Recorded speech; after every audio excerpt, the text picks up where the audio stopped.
Well, hello, everybody. Hello, Francisco. Hey, how you doing? Happy Hello. Thursday. Oh, same to you. I'm a little bit better today. No, that's good. I know. What do you got? What kind of tea you got today? Same thing. Licorice and peppermint. It says I'll drink it all week until I sound like I'm amazing. So we'll see what happens. Start throwing up vocals, but yeah, no. So we were kind of talking like prior about Well, we were talking about you were getting a lot of phone calls for people who want to buy land and then build on it. And I told you that I do construction loan now, 10% down, conventional. That's construction loan to permit, means it turns into the permanent loan. And I also do it for VA now. It's modular and it's stick built, right. which means no manufactured on permanent foundation. I can't do those with this program. And this program's done through who I do most of my lending through, which is amazing and does it fast. They know what they're talking about. Even though I can do that, it's still cheaper if you can find a house already built today and do your remodel that you want. Right. And that being said, I mean, because a lot of people go, I want to build my perfect house. Great. But you also have to look at how good is your marriage. And I'm not kidding, because a lot of people go through a construction and they get into fights and stuff happens. And, sometimes they just don't make it all the way through on the other side. We stopped our construction loan. Actually, I should say COVID did. And then when we were getting ready to start it again, it was 37% more costly for everything that you needed to build that house. And that house was at least $800,000 house to begin with. So you add on another $240,000 additional costs. No, thank you. Yeah, that's really tough. Right. So it's getting cheaper. Like I checked the other day, 1,000 board feet is $360. At the pre-pandemic was $248. During the pandemic was $1,200 for the same thing. Now it's down to $360, which is getting closer to what it was pre-pandemic. So it's getting better. But and a lot of things are changing now. If you go look at RV places, you see a lot of RVs. Right. You see a lot of stuff that's getting caught up, which is good. I don't think windows have been caught up yet. So you still got issues with windows and doors and a few other things. And that's why builders haven't been building like they were, and they're just trying to sell the ones they have because they need the money out of it to keep going on the other ones. But it did hurt them when they couldn't get certain supplies during the process. Yeah. And that's the other thing you're going to run into if you're going to build your own house, is you got to make sure that you have all the stuff and there's not going to be an issue. Going forward, it's going to be much easier. But in California, you have two issues. You got to have fire sprinklers and you got to have solar. Right. On all new homes have to have solar and fire sprinklers. That's not a major issue, but depends on if you're building your own house, you can build it into the cost of the house. Where if you're buying a house that's being built, a lot of the big builders don't include it in the price of the house. It's additional to the price of the house, right? Whether you lease or own it. I know one company that I'm doing a transaction for right now, a lady who's buying, they actually included it in the price, which I was like, it should be that way. Right, especially because they're like making it mandatory. Where was that one at? I know some of the builders in Oakdale, they're doing that too, where it's JBK or homes or JKB homes. Okay. Yeah, no, it is. It should be included, but one of the issues was you're not supposed to be taxed on the actual solar. I see. And I think that's what the issue was. But if you're included in the price and it's not a big deal, I don't think that's an issue. Yeah.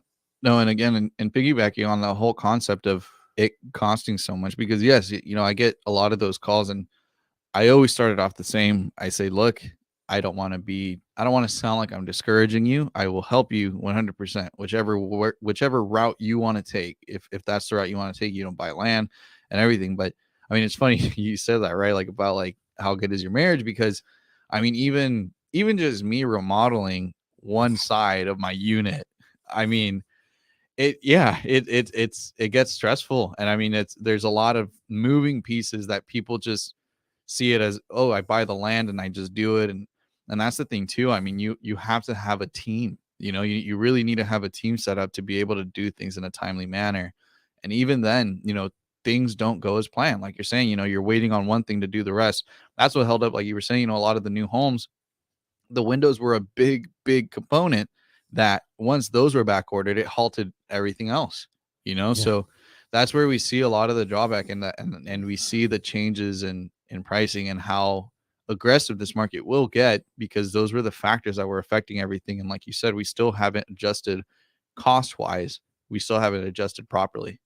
Right. It's getting better, and everything's getting better. And as time goes, it will heal. Maybe by end of this year, it'll be back to normal. And then you have to look at, okay, I want my house. I want to build my own house. Fine, we can do that for you. Just have to understand what the cost is going to be and going through the whole thing. Because when we put our pool in, redid all our windows, did all this other, remodeled the last bathroom. Nothing went perfect. Yeah. I mean, additional stuff happened, and yes, and you just have to go in there going, okay, when we did the plans for the house we were going to build in Twain Hart, which we eventually will build something, we just don't know what yet. I want to do a container home now that we're not building that big ass house we were going to build. I'm like, let's build a unique container home, that kind of stuff. It's not that big of a deal. Get 6 containers, put them together, do this whole thing. I said, and let's do something different, unique, because it's a unique piece of property. Yeah. But it's going to get better, and it's going to be more, I want to build my own house. I have a friend of mine. That's all he does. He built his house in Texas. He built his house in Manteca. Now he's building a house up in Sonora, right? That's what he does. They build a house. That's what they're used to doing. Fine. As long as you have it planned out and you know what you're doing in your team, like you said. With my house being built, I only got one thing out of the whole house. I got to tell them, why are we doing an L in the kitchen instead of an island? Because it's stupid that I have to walk all the way around it to get over to here. Why don't we just take that out and make it an island? That was the only thing I got out of the whole thing. Right. Yeah. I was okay with that because I knew I was going to build a big ass garage, and she was not going to say anything about what I was doing with my garage. No, that's like, and that's where, and it's funny because even you can build a house from ground up, as funny as it sounds. A lot of the times where people, they're looking for everything in the house, like on the resale side, but even constructing and building from ground up, you'd be surprised. There's still going to be things that just don't end up how you wanted it to. But there are companies that are like that build modular houses in the factory, which I think eventually half the houses will be built modularly, which is through factories where they have 3 shifts, 24 hours a day. You have a supervisor on every shift to make sure everything's done right. It's a stick built house built in a factory, brought out on site, and finished out the last 10% out on site. Every house can be built this way because every house is built out of boxes. This one company is called S2A out of Patterson. They have places all over. They have these modular homes are just shockingly how nice they are. The prices, they're pretty expensive right now just because of costs. Yeah. Right. You're supposed to save 20% by doing it in a factory than on site. Well, if you do it on site, you have to deal with weather, this and that. In a factory, you don't. Right. So eventually I see that happening. They come out, you have a contractor do the last 10%. That would be the foundation, putting the stuff on there, that kind of stuff, the finishing work. It will make the houses get done in 6 to 8 weeks, so much faster. And then we could do a lot more homes. And I see that coming. And you could actually go to them and say, I want to build a house, and they'll work with their architect to build your design out of their modular homes that they can do for you. And then it would come out on site, put it down, be done in no time. And that's what we looked at. But again, it was expensive. Right. It wasn't like, oh, here's a $400,000 house. No, here's an $800,000 house on top of the land. Yeah. Right. I mean, it's just mind boggling how expensive things are. Yeah. And then, I mean, like even cost of permits and everything too. Oh, school fees. Right. I had to pay for school fees when I were getting ready to build, and they want 16 grand for school fees at the time. I'm like, for what? Yeah.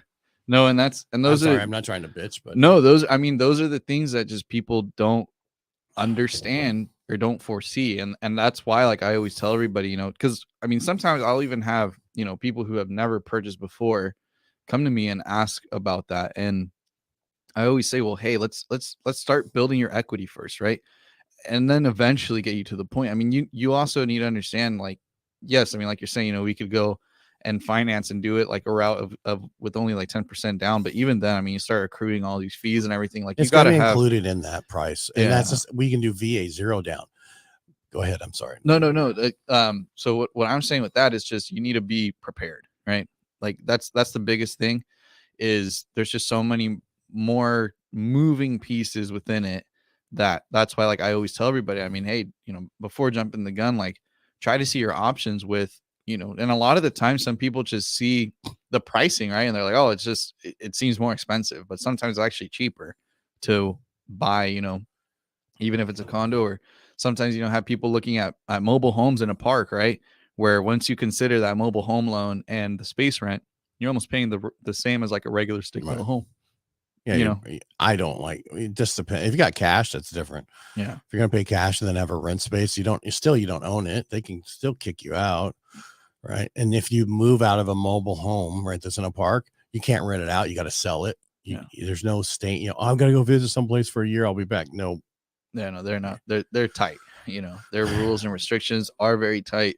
Right. So that's why I tell people, you know, and all that it takes is, like we say, you know, sometimes the people that are most qualified are the ones that think that they aren't qualified. Correct. And we see it happen time and time again.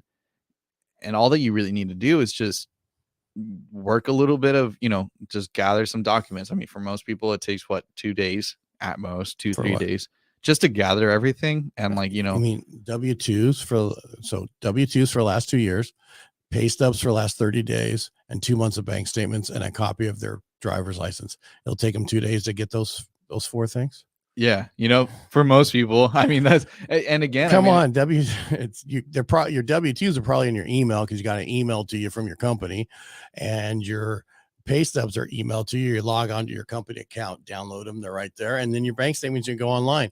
I know, not online with your phone, maybe with the computer, but you have to go where it says bank statements, not a printout of their screen. Yeah, you know, and that's where. And again, I mean, and that's where, like, I'm always like telling people, like, hey, like, I will help you with it. But funnily enough, no, that's what I'm saying. Funnily enough, that's one of the pieces that takes a long time. And I think it's just complacency too, right? Like, they're like, oh, you know, do we want to go through with it? And that's why it's perfect, you know, for them to go with someone like you that actually can do like a soft credit pull, where if you're not fully there, like, hey, at least get you on a game plan, you know, get you familiar with what you need to do to have you be there. Or find out that you're already there. Right. And then, you know, that gives you time to go to the optoutprescreen.com, get off that stuff, go to donotcalllist.gov, get on there and get off it so that people can't call you. So when we do a hard pull, people won't bother you. And that's the most important thing. If you're thinking about buying a home, go to optoutprescreen.com, opt out, and go to donotcall.gov, which is the list to get off so people can't call you. Get on there. Stay on there forever. And then when you're ready, you don't have to worry about, we can do a hard pull. Because the one thing I don't like about soft pulls is it's only good to really quickly look, see where you're at. If you're going to get into contract, we have to do a hard pull. Right. Because if we do a soft pull, because a lot of times they're like, we'll do a soft pull and keep you all the way through. What if something happens? Yeah. In 2 weeks from now, you get hit with a late that you didn't think about or whatever. Now you just dropped your credit. We have to do a hard pull. So that's good for 120 days. Yeah, no, and that's definitely the benefits to it. And I mean, for a lot of the times too, some lenders only have it up for 90, right? What? The approval. So you're saying you're good for the approval is good for 60 to 90 days. 60 to 90. I'm talking about the actual credit itself. Yeah. You have to have the credit run in the last 90 days in order to use it, but it's good for 120 days. Yeah. You follow me? Yeah. Yeah. When you submit it for underwriting, it has to be within the last 90 days that you've done that.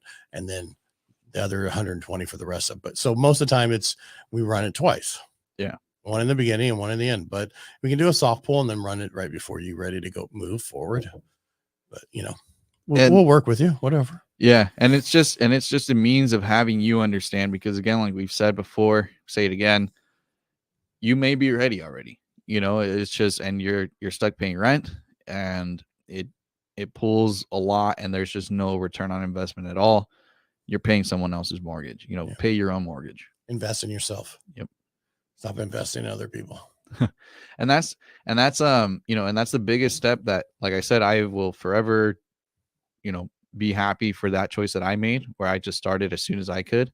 And I'm always telling everybody, I mean, you will not lose buying any piece of real estate. I mean, you have to over time. You're right. Exactly. You will not lose. And that's the thing, is most people, at the end of the day, you know, you have people who really see it like from this investor mindset, but they never really realize, I mean, on average, people are living in their homes at least 3 to 5 years before they really make any big change. And within those 3 to 5 years, you're going to be positive. Right. And I mean, we own, the only thing I talked about this earlier this week on another one I did, and it was talked about the, hold on a second. Sorry about that. It's the American Dream Equity Share for Cal Haffa. Have you heard about this program? Mm-mm. So Calahafa has a normal program where they help, they do a first, a second, and a third for closing costs and all that. So, and it helps you with your down payment on FHA and conventional. It's not a bad program. They do simple 1% interest on the second that they do for you, and even the third that they do, that means 1% over time. It doesn't really go up much over time. Probably 2 to 3 years, people refinance out of it, maybe 5, and then they own the home, right? Because they were just given the 3% a second. They decided to come out with this program they're putting together called Equity Share. They're going to give you 20% down, right? Sounds great. Yeah. But until you pay off that 20%, they share in 20% of your equity of your home. The interest on that second loan is not the 1% simple interest anymore. They're doing the average appreciation of the property. So the question really is that over 30 years, 20 years, 10 years, 5 years? Because if it's over the last 30 years, that's probably 4 to 5% interest on an average basis for each year for that second, right? It's going to get added to the loan amount, right? You're not making payments on it. If it's over the last 5 years, that could be 15 to 18%. Yeah. It's a big difference. Huge difference. So if you think your house has to go up 40% to do a refinance and pay them off. Yeah, that's I understand, and it's for low income. It's for low income and median, and middle row. So it's 150% of the average median income of your area. So for most areas, you can't make more than 76,000 to 90-some thousand. Well, most people don't qualify for that. Yeah. Right. And those are the price points they're going to fight for cash offers for investment properties. So that's one of the biggest things, because even doing the KFIV option that puts the third on your house, where you now are 106% of value. Right? Yeah, I mean, not only that, it's just the interest rate. I think I recently had a client, it was almost like 8. Yeah, it's 9%. Ridiculous. I know. Like, it just doesn't make sense. I hate those programs. And that's why it's I'm sorry, I don't mean to be rude. No, I mean, it's just the rate's ridiculous. Yeah, no, I get it. And that's where, it's almost better to, I even tell my clients, like, hey, I get it. You have these options to get these first time home buyer programs, but if you can afford the down payment and we negotiate those closing costs for you, which is still viable right now. Right. But what we're saying is it might not be, entering these next few months and going into summer, everything. But it's still viable right now. And that helps out tremendously, but once you start picking up, even with the second or the third, right? Like the third is just, when I saw that rate, I was like, no, I mean, there's no way. I went straight back to the seller and I was like, hey, this is the issue. We need, those are the 15,000 that I was able to negotiate for him. And I said, hey, we need these credits. And even then, still just having to kind of make things work, but it's not worth it. No, I feel that program's set up for one person only, and that's the state of California. Yeah. What they're doing is they're looking at, okay, we forced every company who has 25 employees or greater who didn't have a retirement account. We forced all their employees to take our California IRA program that came out a couple of years ago, where they had to take the California. Now they're going, okay, how do we make money to where we have equity and give all this money to other people? And how do we make money back? Here's how we do it. We share equity with everybody in there that can't really afford a house. We're going to get them in a home. And then when they eventually sell it, we're going to take all their equity. Yes. And I don't mean to be negative here, because if you look at rule, I think it's 78, it's you take the interest rate and you divide into that, it'll tell you how many times it takes for that money to double. Well, if it's at 15%, it doesn't take that many years for that second to double. Yeah. No, and it's just, it's, those are the kinds of things that you need to be cautious of, right? Yeah.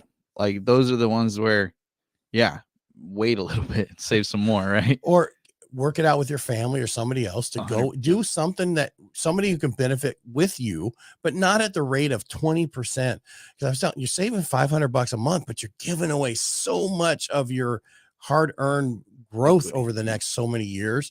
You're never going to get enough equity. I mean, if that thing goes up enough to where you can refinance it in 5 years, that means you're paying 15% on that second. That's ridiculous. Yeah. And all that equity lost, it's just, it's like, and that's the whole point of getting started. And that's why we're always telling everybody, to do what they can to start soon. Yes. Because no matter what, I mean, you always look at a graph, and that's why I always tell everybody, regardless of what your stance is or whatever, you can't deny data, and data always shows that values are always rising. So your equity will always be good. You just got to give it time. Mhm. And that's the thing, is not everybody is an investor. You know, a lot of the times you have somebody who goes in with the intent of only really owning, you know, for like 5-10 years or whatever. But they're already thinking like, hey, if I have to sell this place in a year, you know, where will I be at? And that's the thing, is, you know, you should at least try to hold it for at least You 3 need years. to make sure you get enough so that you pay yourself back for what you did. Yeah. Plus, because I mean, if you're selling it through agents, there's another 5% plus your taxes and your escrow and title. So that's 8% you have to give away to pay to sell the place down the road. So you need to appreciate at least 20% before you do anything. Right. At least. Right. We will start seeing that happen too. Oh yeah. In a year. Yeah. These houses are going to start going up, and everybody's going to go, God, I wish I would have done it. No, it's funny, but no, it's not funny. Get out there now before it's before it's over, because it's going to get to a point where people will not be able to afford in California. You still have time. Yeah, you have time. And like we're saying, you know, if you have friends, family, anybody who can help, I know a lot of the times people don't want to ask for that helping hand, but if it's what's going to help you be in a better position for you and, you know, your immediate direct family, it's worth it. You know, take those steps, take that initiative, make that difference, you know. And again, sorry, I went a little long today. Make it a great day. Thank you for listening. Thank you for being here in San Francisco. Yeah. Thank you for having me.